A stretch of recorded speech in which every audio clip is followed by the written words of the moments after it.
にちは。今回はバンドリアベムジカ第11話への視聴者の反応をご紹介します。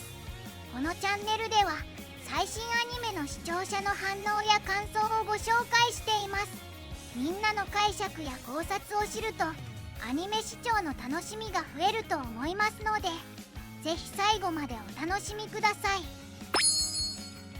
急に面倒くさい女になっちゃった。話の都合でコロコロ変わる。うみりも重たくなったな。信用できないところかな。笑っちゃいけないけどトラウマで笑っちゃう。それ30またもしていたら信用も何も。うみりはクールキャラじゃなかったのか。なんかキャラが崩壊してきたな。うみりメンタル弱くなったな。もうそういう次元の話じゃねえんだよね。うみりも精神がやべえじゃん。まともなのにゃむしかおりゃん。ニャムモもオティスに侵食されて演技できなくなってるやん。一番最初にやらしに来たのにインフレについてこれなくなっちゃった。もう終わりだよこのバンド。今後のウイカはどうしてるんだろう。仮面かぶって出てきそう。もう解散しよう。解散芸は1回で十分だよ。うみりは全部捨ててオールインしてる状態だから後がないし、無断ぶちは心臓に悪いわな。これあと1、庭でどう収集するんや。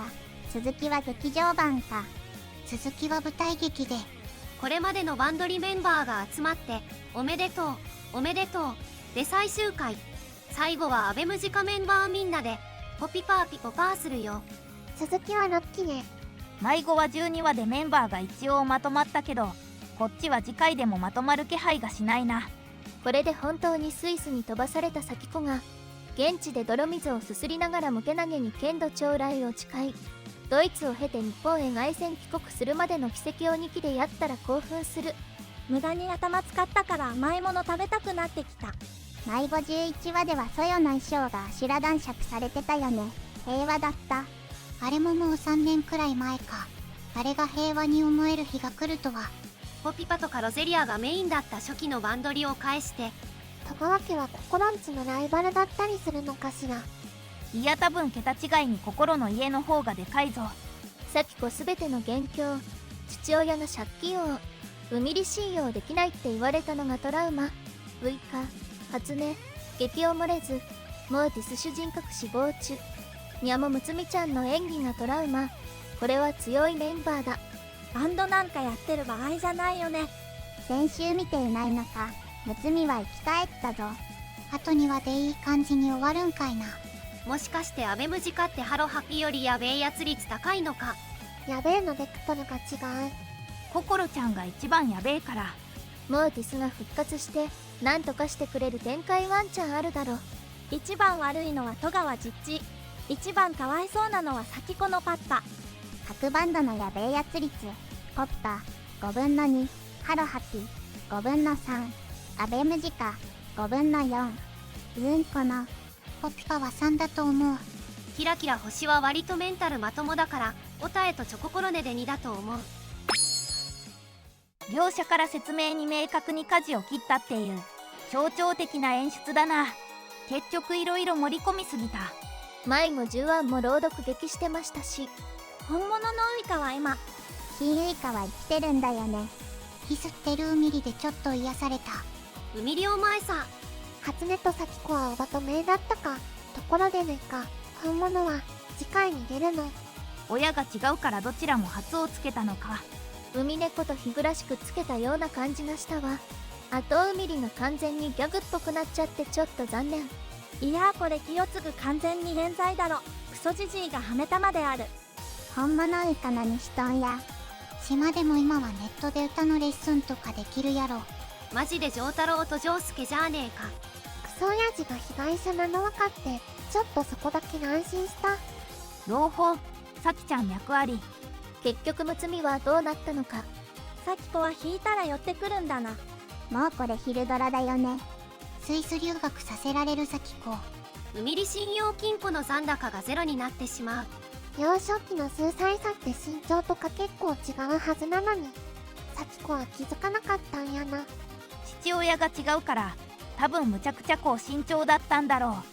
最後のうみりが一番面白かった回。迷子の時点でウイカが双子って予想してた人そこそこいたよな。咲子の家が戸川本家でいいんだよね。とはいえ親戚は多いし、咲子パパは親戚にはめられたってこと。ジジイが手を下したとは考えにくいし、そうだろうな。戸川は巨大で利害関係者がたくさんいるんだろう。不祥事が発覚するのを恐れた誰かが咲子の親父をはめた。で、本物のウイカって結局どうなったんだよ。死んだ話は出てこなかった。初音の妄想キャラではないだろうから、実在はしてるよな。本物のウイカは情報も隔絶された島なので、初音姉さんが背乗りして人気アイドルになってることすら知りません。でも衛星放送とかで人気急上昇アイドルとして知るよな。おそらくインターネットも来ていません。これで本物のウイカが仮面をつけて登場か。寝れるかいや。こんなもん後にまで畳めるのか。一人は多分小豆島まで行ってしまったけど。ウミリかわいそうだけど自分でトラウマって言うんだな。正直に言うところはいいところだな。割と予想通りだったけど、クソ親父絡んでくるとは思わんかった。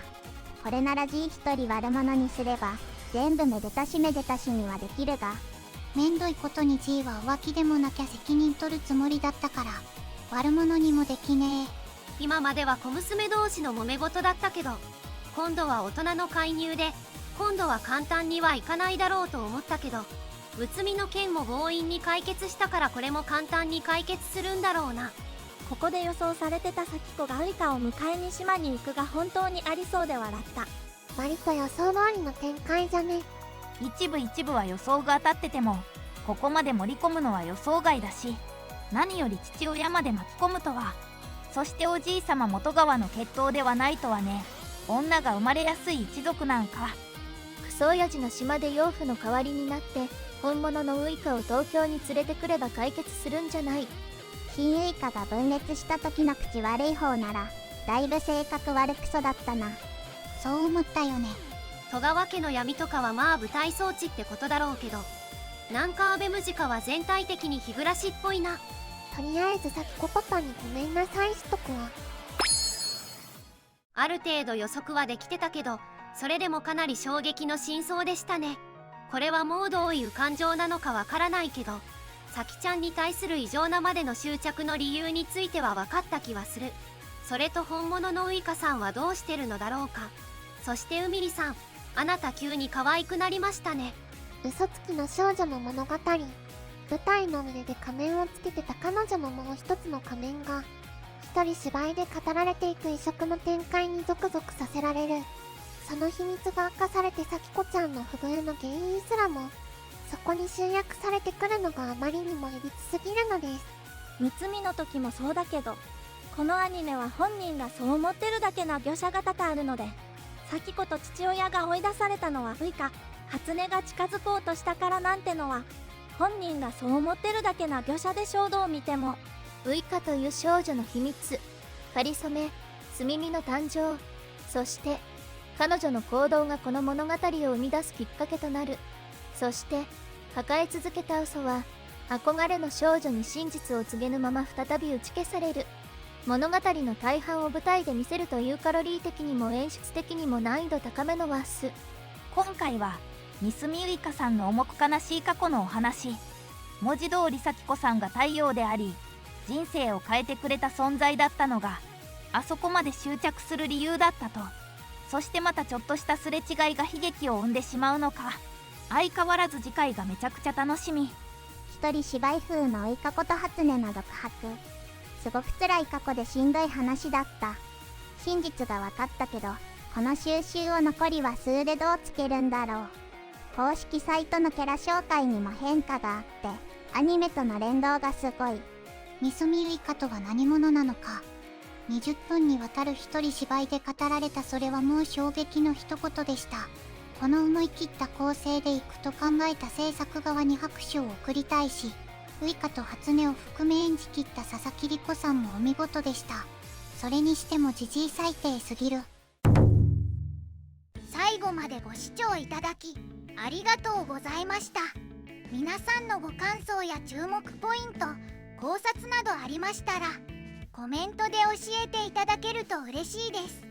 このチャンネルでは最新アニメの視聴者の反応や感想をご紹介しています。ぜひチャンネル登録とグッドボタンをよろしくお願いします。それではまた次回の動画でお会いしましょう。